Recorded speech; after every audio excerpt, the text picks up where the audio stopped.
And it's a Monday morning, Classic Car Creations. Have a truck here that's going to be going to Connecticut in a couple months. GMC Sierra, we're restoring a bed for it. That's why the bed is off. And we're doing some minor work under the hood. Well, here's the updates in the shop. Not a heck of a lot of movement on this car right now. We've been working on this one. And we have a new arrival. And it's not even 70 degrees here. I know for other people suffering, believe me, I lived up north for a long time, so I know what it's like to freeze my butt off. But down here, when it gets below 50, boy, do I feel it because my blood's water. Anyway, this little truck here, the 53 Ford F-150, finally got the BBKs in, and now I'm putting the coupler in for the steering column to the rack and pinion, and the same thing on the other side. And here's the passenger side. Looks real good. I repositioned the dipstick tube, and then I just got to fix the bracket there that mounts it to the transmission in the back. The metal arrived also for the tilt nose, so that's going to be this week. And that's about the updates on this one for right now. We did a lot of other small things yesterday. I worked on Sunday. Hard to believe, yes. Anyway, let's take a walk. There's the 57, just hanging tight for a little bit. Here we have 69 GTO convertible in. This came from another shop.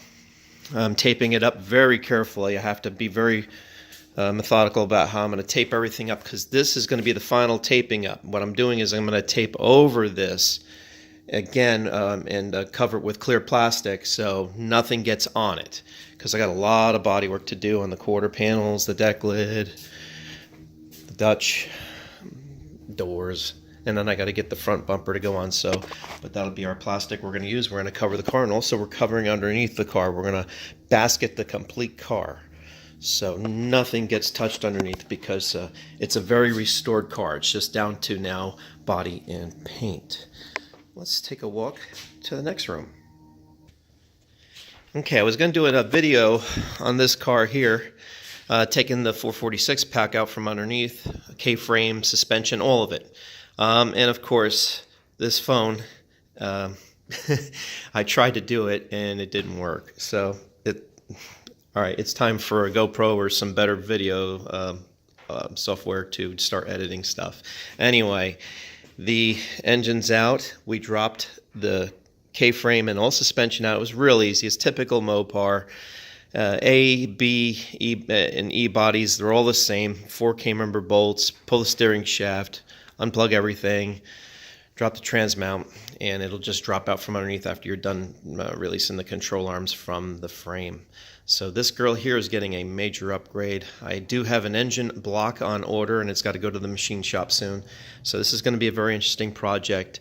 But I should, if I can edit something somewhere and have time to do it, which I don't. I'm 9 ways to Sunday with 7 cars in the shop right now, which is incredible for me, just a one-man show with a couple of helpers. So anyway, cylinder heads, the transmission's out. I'm going to pull the transmission apart, and typical 727, nothing special. The other one's here for the Christine car. That's coming this weekend, so that's why I knocked this one out first.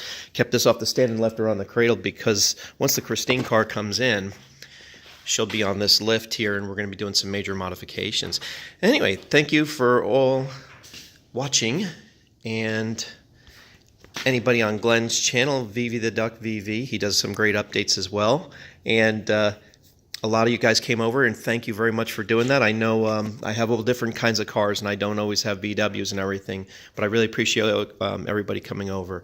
And that'll be it for now. We'll catch up with you on the next video. Take care.